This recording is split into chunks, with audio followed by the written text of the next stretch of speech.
Kita lanjutkan perbincangan kami, Bung Toel. Tadi sudah ada dua pelatih yang merupakan saat ini menangani timnas junior dan juga U23. Apakah nama-nama dari Coach Nova ataupun Coach Indra Syafri ini bisa dipertimbangkan untuk naik kelas dan juga menangani timnas Indonesia? Untuk definitif selamanya. Kalau selamanya saya nggak merasa bahwa sekarang waktunya. Coach Nova sekarang U17, Indra Syafri U23. Apakah mereka bisa diproyeksikan untuk sekarang saat ini? Enggak. Tapi kalau untuk caretaker iya. Tapi caretaker buat apa? Wong FIFA Matchday November yang main akan tim 23 kok. Jadi untuk jangka panjang mungkin. Untuk jangka panjang mungkin. Jadi kalau kita bicara soal proyeksi membangun sepak bola, contoh Jepang, saya dalam posisi mazhab sepak bolanya ingin lihat pelatih kita yang pegang tim nasional. Tapi kelihatannya nggak sekarang. Contoh Jepang. Jepang itu seingat saya terakhir tuh Alberto Zaccheroni, Javier Aguirre.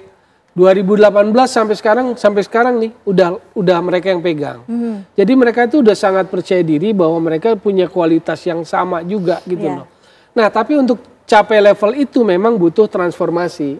Transformasi itu agak ditarik dikit gitu loh. Nah, sekarang siapa yang menarik kan begitu? Yang menarik di kepelatihan nasional itu siapa? Kalau kemarin kan strukturnya Belanda semua gitu. Sekarang saya nggak yakin akan menjadi sempit pintunya hanya untuk Belanda. Apalagi di jumpa pers kemarin, Direktur Teknik Alexander Zwier juga mengatakan tidak terbatas pada sebuah kewarganegaraan. Tapi feeling saya, prediksi saya akan tetap mengarah ke Eropa lah, pencarian pelatihnya gitu loh. Nah, kalau Bung Dede sendiri melihatnya seperti apa? Apakah benar track record ini dari Eropa kita sudah ketahui pengalamannya seperti apa, khususnya sepak bola di Eropa ini menjadi kiblat juga bagi untuk sepak bola di Asia tentunya. Nah, Anda melihatnya apakah karakteristik ini juga menjadi pertimbangan? Iya. Kalau melihat pemain yang ada sekarang yang di tim senior, itu kan mayoritas pemain-pemain Eropa. Kan jangan salah itu ya. Nah, untuk kedepannya memang kita tetap memakai juga pelatih-pelatih dari Eropa dulu. Atau dari Amerika Latin atau seperti itu. Nah, tetapi kita juga harus memberikan ruang. Apa yang tadi disampaikan oleh Bung Toel adalah berikan ruang pelatih-pelatih lokal. Tapi tidak sekarang.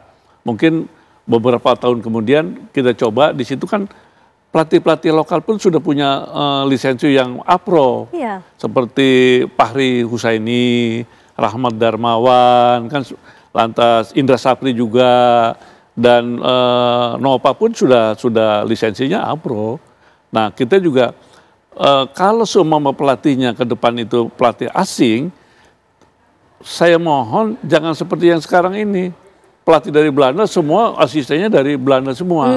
Usahakan juga ada pelatihnya dari asing, tapi yang asisten-asistennya bisa pelatih-pelatih dari kita, dari lokal. Kenapa itu? Transfer knowledge. Iya. Biar ada kesinambungan untuk nantinya di pelatih lokal juga. Ya, peningkatan kualitas pelatih kita kan, harus kan. Dan ada riskan situasi lah kalau kita hanya nekat menyebut Nova, Indra Syafri gitu loh. Karena situasi atmosfernya masih seperti ini. Masih penuh dengan sentimen negatif gitu loh. Sentimen masa lalu. Jadi siapapun akan susah.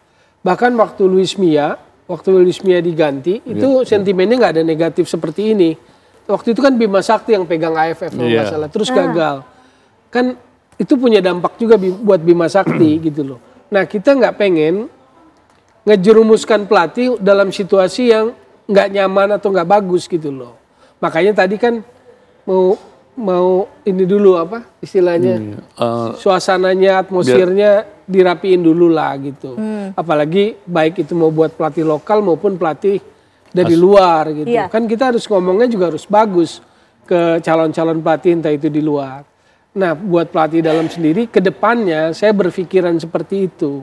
karena semua negara maju sepak bola pasti dia kuat di sektor kepelatihan gitu loh. Betul. Ya, mungkin kalau misalkan kita bicara tentang FIFA Matchday ini sudah pasti dilakoni oleh timnas U23. Namun ada target yang lainnya, yakni lolos dalam 16 besar di Piala AFC 2027. Ini Anda melihatnya seperti apa? Apakah dari pelatih ini kan melihat dari Patrick Kluivert sebelumnya chemistry-nya itu sepertinya belum ada ya, baik itu dari pelatih ke pemain ataupun pemain yang berada di posisi yang dikatakan tidak pada tempatnya tersebut. Nah, ini Anda melihatnya bagaimana? Apakah nanti 2027 Bung Dede bisa menjawab apakah itu masih terlalu cepat jika nanti kita terlalu hati-hati dalam memilih pelatih? Oke, kalau menurut saya bahwa sekarang juga semua kan hati-hati. Pak Erik pun juga tadi berbicara hati-hati untuk memilih pelatihnya itu siapa. Tetapi 2007 kan memang ada jangka waktu. Jangka waktu bisa kita cari pelatih yang mana sih yang cocok. Kualitasnya juga kita bisa lihat. Dia bisa chemistry nggak dengan pemain-pemain yang sudah ada sekarang ini. Nah memang harus memang dikaji seperti itu. Kalau tidak ya gagal lagi kita. Ya, Bung Towel.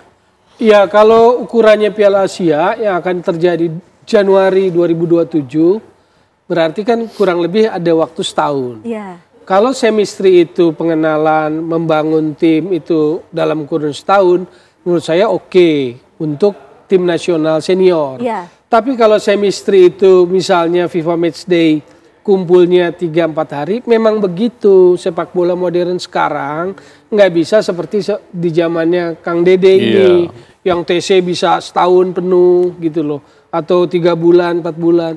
Sepak bola modern sekarang pemain tersebar di berbagai klub dan mereka berkompetisi. Jadi FIFA Matchday mereka paling berkumpul 3-4 hari. Kalau kita menyebut itu sebagai faktor chemistry, menurut saya nggak tepat gitu loh.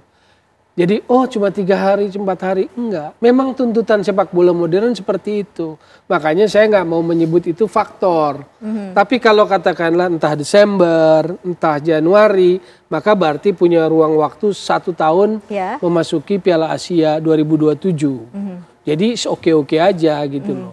1 tahun cukup untuk bisa memahami. Berarti kan FIFA Matchday-nya Maret, Juni, September, Oktober, November digandeng deh kayaknya tahun depan. Jadi ada paling nggak 10 kali FIFA Matchday, 10 match bisa diramu lah. Ya, baik. Bung Dede, Anda melihatnya bagaimana jika nantinya PSSI sudah menunjuk pelatih dan bagaimana ini menghindari pro kontra di publik?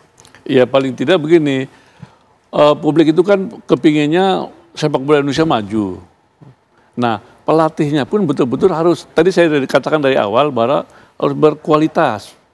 CP-nya dilihat, apa track recordnya dia. Kalau itu tidak, masyarakat juga akan nanti bilang, sama juga seperti yang dulu-dulu nih. Akhirnya gagal lagi. Makanya saya bilang, kalau menunjuk pelatih asing harus betul-betul CP-nya dilihat. Lantas dia presentasi. Presentasi visi misinya apa? Targetnya apa? Lantas bisa kita lihat integritasnya dia bagaimana. Baik. Kompetensinya juga gimana. Seperti itu. Siapapun yang nanti akan ditunjuk sebagai pelatih, tentunya kita berharap bahwa ini adalah yang terbaik bagi timnas Indonesia. Terima kasih Bung Towel, terima kasih Bung Dede sudah hadir bersama kami pada malam hari ini. Dan pemirsa, informasi tadi dan juga perbincangan kami bersama sejumlah narasumber tadi juga mengakhiri Apa Kabar Indonesia Malam. Saya Windy Wellingtonia. Dan saya Vena Kintan, mewakili kru yang bertugas pamit undur diri. Sesaat lagi pemirsa Anda dapat menyaksikan program Kabar Utama bersama dengan Prita Zega. Terima kasih. Sampai jumpa. Sampai jumpa.